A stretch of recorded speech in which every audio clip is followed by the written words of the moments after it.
16화 지배적인 어머니에 눌린 국왕 목종. 고려 7대 임금인 목종은 5대 경종의 외아들이었습니다.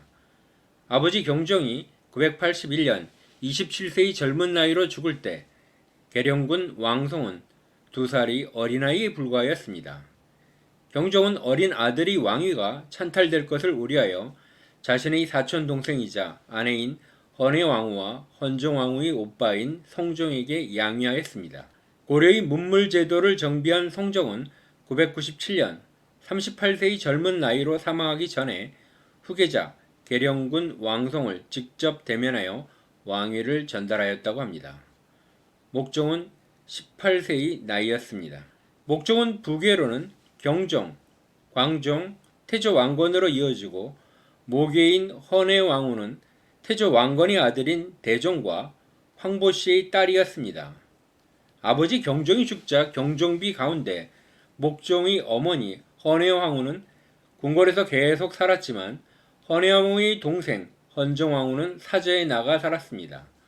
사저에서 살던 헌정왕후는 나이 많은 이복 숙부 왕욱과 사통하여 임신을 하게 되었고 사생아인 현종을 낳고 얼마 지나지 않아 세상을 떠났습니다. 성종은 사통한 숙부 왕욱을 경상도로 귀양 보냈습니다. 유교 이념으로 고려를 통치하던 성종은 과부가 된 이복 동생 헌해왕후가 수절하기를 바랬습니다. 하지만 헌해왕후는 궁궐에 드나들며 자신을 돌보아주던 승려 김치향과 눈이 맞았고 당시 고려 초기에 이복 형제간의 결혼이 가능하고 남녀 교제가 자유로운 분위기였지만 유학을 정치적 이념으로 삼은 성종은 이를 용납하지 않고 김치향을 귀양 보냈습니다. 997년 10월 성종이 세상을 떠나자 상황은 달라졌습니다.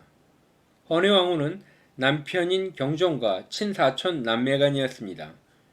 당시는 태조 왕건부터 시작된 근친 결혼은 반세기가 지난 시점에서도 반복되고 있었습니다. 헌해왕후는 경종이 죽은 이후 천추궁에 머물고 있었고 이후 천추태후로 불리게 되었습니다.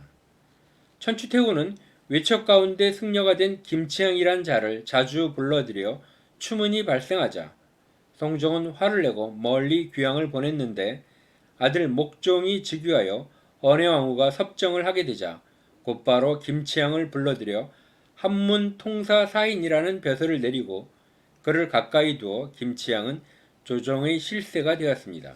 18세의 계령군 왕송은 목종이 되었지만 권력은 어머니 헌해왕후가 섭정의 자격으로 장악하였습니다. 헌해왕후는 천추태후가 되어 성종이 유교화 흐름과는 다른 고려 전통 부하를 구상하고 있었습니다. 김치향을 우복야 겸 삼사사에 앉히었고 아들 목종에게는 서경으로 자주 행차하게 하여 태조 왕건의 유훈인 북진 정책을 추진하도록 하였습니다. 자신과 목종, 승려였던 김치향을 위하여 절을 지어 불교와 도교, 토속신앙이 함께 어우러지는 팔관회를 주관하였습니다. 천추태후를 배경으로 김치향은 권력을 휘둘렀고 재물을 쌓아갔습니다. 아들 목종이 이런 상황을 좌시한 것은 아니었습니다. 김치향을 축출하기 위하여 계획을 여러 차례 시도하였으나 어머니 천추태후에 의하여 번번이 가로막혔습니다. 좌절한 목종은 정사를 멀리하게 되었고 동성애에 빠져들었습니다. 상대는 용모가 수려한 유행관과 유충정이었습니다. 목종은 이들에게 반하여 이들이 원하는 것은 무엇이든 들어주었다고 합니다. 이들은 목종이 총애를 받으면서 국정을 좌지우지하였고 목종을 허수아비왕으로 만들었습니다. 김치향의 저택은 무려 300간짜리 호화로운 저택이었고 그곳의 누각과 연못은 사치스럽기 이를 데 없었으며 매일 밤 김치향과 천추태후가 거기서 어울리며 유희를 즐기는데 남의 이목을 꺼리지 않았다고 합니다. 이에 더하여 황해도 단흥지역인 동주에 사당을 지어 성주사라고 칭했고 궁성 서북쪽에 시왕사를 건립하였는데 그곳에 그려진 그림이 기계망측하기 이를 데 없었다고 전해지고 있습니다. 목종은 2살 때 아버지를 여의고 아버지 부재 상태에서 어머니인 천추태후는 김치향과 사통에 빠져 어린 목종을 돌보는데 소홀했던 것으로 보입니다. 게다가 목종이 왕위에 오른 나이는 18세로 아주 어린 나이도 아니었음에도 어머니 천추태후는 섭정을 감행하여 목종을 억압하였습니다. 목종은 어린 시기에는 방치되었고 청소년 말기에는 섭정인 어머니에게 억압당하였습니다.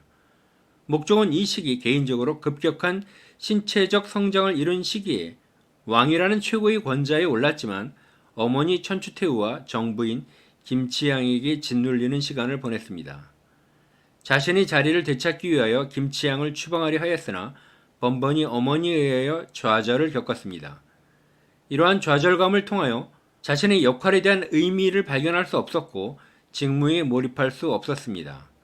목종은 공허감을 채우기 위하여 측근인 유행관과 유충정과의 남색에 빠져들었고 이들에 의하여 국가의 중대한 정사를 처리함으로써 조정을 어지럽히는 결과를 초래하였습니다.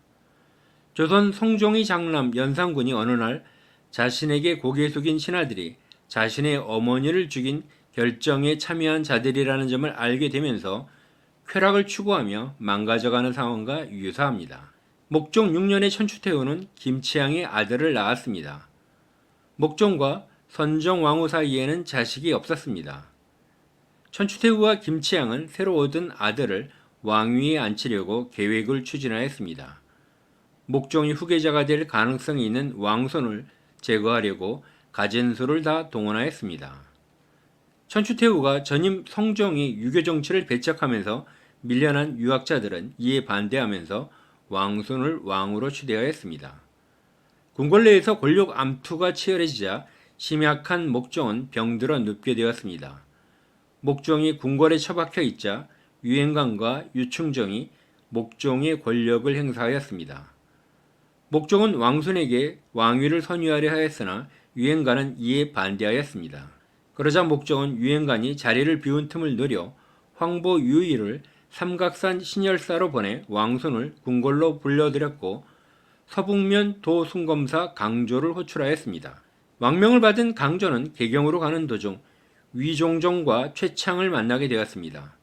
그들은 천추태후와 김치향이 강조를 제거하기 위하여 부르는 것이라면서 서북면으로 돌아가 자리를 지키고 몸을 보존하라고 말하였습니다.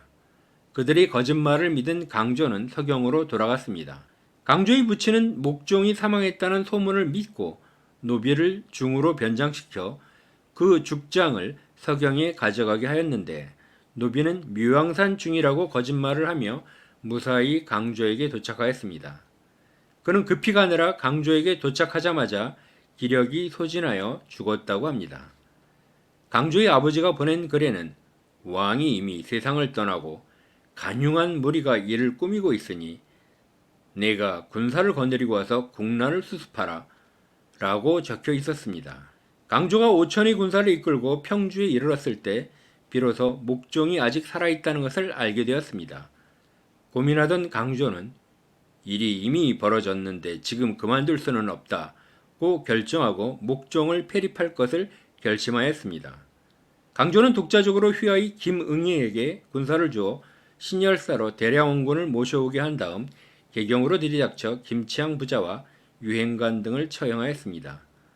법왕사에 피신한 목종은 어머니 천추태후와 함께 충주로 내려가 여생을 보내려 하였으나 적성현에서 강조의 명을 받은 김광보, 안패 등에게 시해되는 비운의 주인공이 되었습니다.